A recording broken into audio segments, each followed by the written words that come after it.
Keluar dari semak-semak, dua begal langsung tendang motor wanita depan gerbang kosan di Lubuk Linggau. Seorang gadis cantik di kota Lubuk Linggau, Sumsel, menjadi korban begal sadis saat pulang ke kosannya. Korban diketahui bernama Resya Purnamasari, 24 tahun, warga Kelurahan Muara Kelingi, Kabupaten Musirawas, Mura. Dalam peristiwa ini, kepala Resya sempat dipukul dan leher korban sempat dicekik oleh para pelaku. Bukan hanya itu, akibat peristiwa ini, Resya menderita luka lecet di kedua kakinya karena mencoba mempertahankan motornya.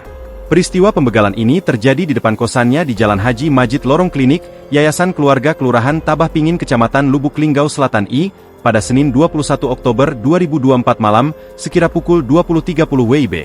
Resya menuturkan kejadian bermula saat ia keluar kosan mengendarai motor Honda Genio hendak membeli kabel dan memfotokopi berkas. Awalnya Resya melihat kedua pelaku berjalan menuju arah gerbang kosannya.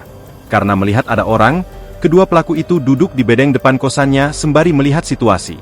Ketika saya pulang, ternyata dua pelaku itu tidak ada lagi di depan gerbang.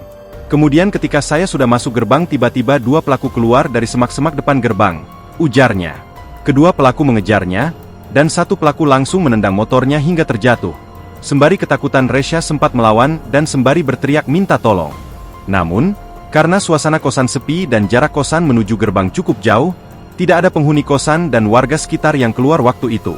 Dalam keadaan ketakutan dan pasrah, akhirnya Resya menyerahkan motornya kepada pelaku. Kemudian setelah berhasil mengambil motor, kedua pelaku pun kabur. Download Tribun X sekarang, menghadirkan lokal menjadi Indonesia.